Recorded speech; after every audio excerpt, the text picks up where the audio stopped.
Les enseignements bouddhistes conseillent d'être prudent avec la plante langue de belle-mère, Sansevieria trifasciata, car on pense qu'elle attire la pauvreté et les énergies négatives. Cette croyance vient de plusieurs anciennes traditions spirituelles et superstitions populaires qui remontent à des milliers d'années.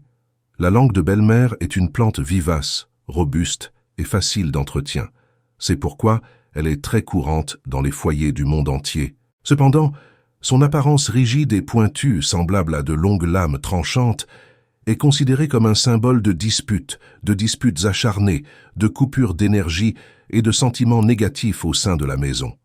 Les principes fondamentaux du bouddhisme stipulent que l'énergie et les vibrations constituent l'univers entier.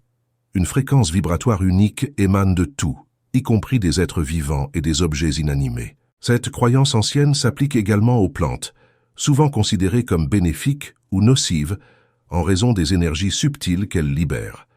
Les bouddhistes voient la langue de belle-mère comme une plante qui dégage des énergies extrêmement hostiles, coupantes, agressives voire violentes.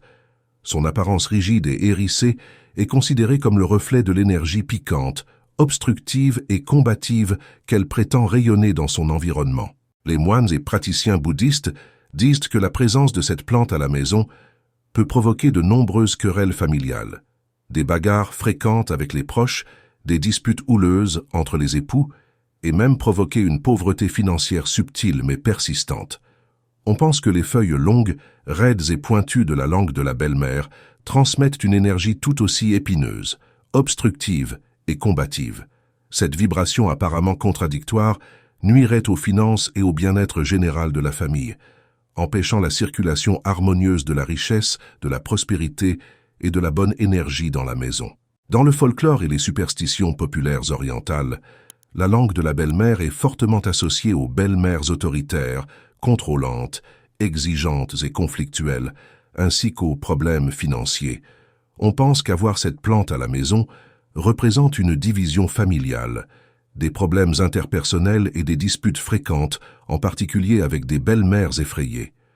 Pour ces raisons, profondément enracinées dans l'ancienne tradition bouddhiste et les coutumes populaires, les moines conseillent de retirer tout spécimen de cette plante de la maison et du lieu de travail. Ils affirment que leur présence peut déclencher des sentiments négatifs, des problèmes financiers, des conflits familiaux et toute une série d'autres problèmes indésirables.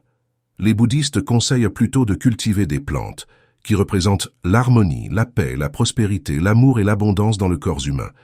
Le bambou porte-bonheur, Dracaena, la plante du bonheur, Zamioculcas zamiifolia, et même les compositions florales telles que les orchidées, les œillets et les roses rouges font partie des options les plus populaires.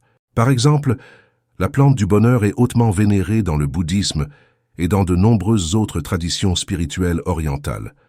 On pense que ces feuilles ovales brillantes, vert foncé, émettent des vibrations de joie, de tranquillité, de chance et de richesse à l'environnement dans lequel elles sont cultivées. Sa forme arrondie est également associée à l'unité familiale et à la convivialité. Le bambou porte-bonheur est considéré comme une puissante amulette naturelle de bonne fortune, de croissance constante et de prospérité dans les affaires. Ses tiges solides mais flexibles symbolisent la capacité à surmonter les défis avec résilience tout en gardant toujours une attitude positive.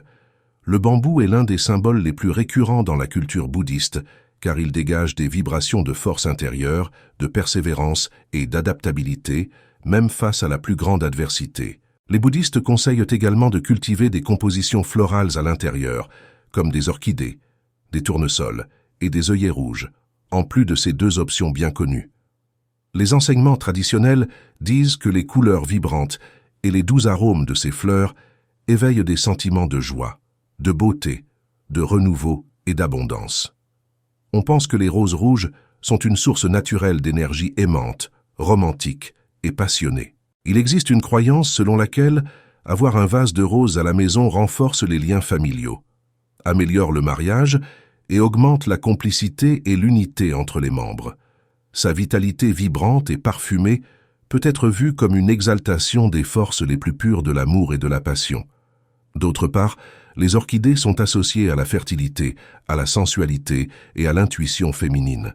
Ces fleurs magnifiques et exotiques sont traditionnellement offertes aux femmes pour attirer chance et prospérité, les libérant des blocages émotionnels et énergétiques. Utiliser des orchidées pour décorer la maison est une façon d'honorer la force créatrice féminine et de revitaliser les cycles d'abondance de la famille. La signification symbolique des œillets rouges dans le bouddhisme n'est pas en reste. Les moines voient ces fleurs comme des symboles de courage, de volonté et d'amour de la vie. On pense qu'avoir un vase d'œillets à la maison augmente la confiance en soi, la motivation et la détermination de tous les résidents. Son odeur douce et pénétrante est également liée au renouveau, attirant de nouvelles opportunités et richesses. Les adeptes du bouddhisme du monde entier apprécient et cultivent les tournesols. Selon la tradition, ces fleurs lumineuses et majestueuses transmettent un sentiment d'espoir, d'élévation spirituelle et de connexion à la plus grande source de vie et de création. Son chemin depuis le soleil est représenté par ces énormes chapitres dorés qui représentent la recherche continue de la sagesse, de la lumière intérieure et de l'éveil de la conscience. Les bouddhistes disent que cultiver et prendre soin des plantes à la maison est une activité très bénéfique pour l'esprit et l'esprit, en plus d'élever l'énergie de l'environnement. Le fait d'arroser, de nourrir et d'observer la croissance lente des feuilles et des bourgeons enseigne la patience, la tranquillité et le respect de la nature. C'est un exercice de méditation qui vous aide à vous détendre et à vous concentrer sur des sensations plus subtiles. Pour toutes ces raisons traditionnelles et symboliques, la recommandation incontestable des maîtres bouddhistes est d'éviter complètement le langage méconnu de la belle-mère dans les foyers et sur les lieux de travail. Son énergie apparemment hostile, coupante et conflictuelle doit être bannie pour laisser la place à des plantes émettant des vibrations plus équilibrées et positives. Un principe fondamental de la voie bouddhiste vers une véritable paix intérieure est d'éliminer les choses qui peuvent entraver la prospérité, attirer des problèmes financiers et créer des conflits familiaux. Par conséquent, il est recommandé de remplacer soigneusement la langue de belle-mère par d'autres options végétales qui favorisent l'unité, l'harmonie, l'abondance et l'épanouissement de la maison et de ses habitants. Les moines les plus respectés avertissent que laisser la langue de la belle-mère à la maison revient à inviter des énergies extrêmement négatives à rester dans la famille. Sa vibration conflictuelle et agressive peut créer une sorte de champ de force subtil, mais puissant, capable de miner progressivement la stabilité émotionnelle et financière de cet environnement. Selon les enseignements traditionnels, confrontés quotidiennement à ces énergies perturbatrices émanant de la langue de la belle-mère, les gens ont tendance à développer des schémas mentaux destructeurs. Les pensées deviennent plus anxieuses, irritables et enclines à voir des menaces et des obstacles dans tout. Ce point de vue défavorable a des conséquences concrètes. Premièrement, les relations commencent à se détériorer. Les couples sont plus susceptibles de se mettre en colère les uns contre les autres pour de petites choses sans raison apparente.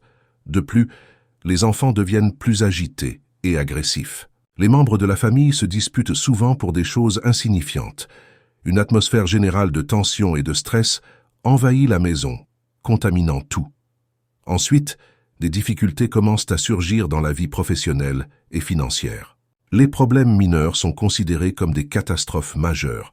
Un pessimisme exagéré et inutile conduit à des opportunités de croissance manquées. Le désir d'être créatif et de rechercher de nouvelles sources de revenus a considérablement diminué. On pense que les énergies contradictoires de la langue de la belle-mère sont de véritables obstacles subtils qui entravent le flux naturel d'abondance dans la vie matérielle et amoureuse. C'est comme si une force invisible opposée empêchait la croissance complète et saine de la richesse, des affaires et des relations positives. En revanche, selon les enseignements bouddhistes, retirer cette plante des environnements d'interaction personnelle et professionnelle a un résultat opposé et immédiat. Les gens peuvent retrouver une attitude beaucoup plus calme, sereine et positive face aux défis quotidiens lorsque l'environnement ne présente pas de vibrations négatives et agressives. Les réunions de famille redeviennent des occasions de retrouvailles, de rires et de véritable amitié. Le couple retrouve la complicité et la capacité à vivre ensemble sans conflit. Les enfants deviennent également plus calmes et plus gentils. Petit à petit, la paix et l'harmonie reviennent dans cette maison. De même, les énergies positives restaurées créent de nouvelles perspectives de profit et de prospérité dans la vie professionnelle. Les négociations paralysées sont revenues à la routine. Il est plus facile de créer de nouvelles entreprises rentables grâce à des idées créatives. La richesse peut circuler librement maintenant que les obstacles subtils qui empêchaient l'établissement de la richesse financière ont été supprimés. L'esprit devient plus ouvert et prêt à voir des possibilités qui étaient auparavant cachées par un regard trop sombre et sceptique. Pour toutes ces raisons, la pratique de cultiver des plantes qui contribuent à équilibrer les énergies de la maison est très valorisée dans les philosophies orientales, notamment dans le bouddhisme. Les familles peuvent prospérer matériellement et spirituellement dans des environnements harmonieux, où règne une compréhension mutuelle et une atmosphère de plénitude. En raison de cette croyance ancienne, de nombreux foyers bouddhistes disposent d'un endroit spécial réservé à la culture minutieuse des plantes de bon augure. On pense que ces petites oasis vertes sont de véritables hôtels naturels, car elles peuvent diffuser des énergies positives et bienveillantes dans toute la maison. Il est courant de trouver des arrangements méticuleusement conçus avec des éléments tels que des œillets, des roses, des orchidées, des bambous porte-bonheur et d'autres fleurs vibrantes dans des tons roses, rouges, oranges et jaunes, dans ces zones paisibles. Selon leur capacité supposée à transmettre des sentiments de joie, de fertilité, d'unité, de richesse, de chance et de courage, ils sont tous soigneusement sélectionnés. La plante du bonheur a également tendance à avoir un feuillage verdâtre et brillant, qui représente le contentement complet et la réalisation de ses désirs les plus profonds. Le concept d'intégration, de stabilité et de longue durée de vie est renforcé par des vases arrondis en céramique ou en matériaux naturels. Selon certaines traditions bouddhistes plus anciennes, certains petits sanctuaires botaniques doivent contenir des graines de lotus séchées ou des plantes de basilic sacrées, Ocimum tenuiflorum. Le lotus est un symbole de pureté immaculée, d'élévation spirituelle et de renaissance constante. Les feuilles vertes et parfumées du basilic sacré, quant à elles, symbolisent l'élimination des énergies négatives et l'attraction de l'énergie vitale revitalisée. Ces petits coins de plantes soigneusement choisis sont de véritables sources de quiétude et d'énergie positive pour les habitations. Les résidents visitent fréquemment ces espaces verts pour effectuer de petites méditations, prières et même des cérémonies de purification énergétique. La pratique d'arroser et d'observer la lente croissance des feuilles, des bourgeons et des fleurs est considérée comme un exercice méditatif précieux. En cultivant patiemment ces plantes pleines de significations positives, les gens exercent détachement, gratitude et un amour plus profond pour la nature et ses leçons silencieuses. De même, ressentir les parfums doux et revigorants que dégagent ces fleurs et feuilles aide à développer une pleine présence mentale dans le moment présent. C'est comme si les parfums naturels éveillaient les sens intérieurs à la dimension subtile des énergies en transit, libérant la conscience des préoccupations mondaines. C'est pourquoi les moines bouddhistes des lignées traditionnelles orientales attachent une grande importance à la présence de petits jardins et de plantes en pot soigneusement sélectionnés dans leurs maisons et monastères. Après tout, ces espaces verts sont considérés comme de véritables assistants sur le chemin spirituel vers la connaissance de soi et l'illumination. C'est pourquoi la fleur de lotus est l'un des symboles les plus importants représentant Bouddha et ses enseignements. Il pousse de la boue trouble vers la surface, s'ouvrant au soleil dans une beauté immaculée, une illustration idéale de la trajectoire de l'âme humaine dans la recherche de la vraie sagesse, émergeant des attachements du monde vers la lumière éclatante de l'illumination. Par conséquent, cultiver ces plantes et d'autres plantes tout aussi importantes n'est pas seulement un plaisir décoratif dans les maisons bouddhistes. Il s'agit d'une tradition ancienne qui vise à établir un lien profond avec les rythmes de la nature et les leçons qu'ils enseignent sur la patience, la renaissance, la tranquillité et la plénitude éternelle.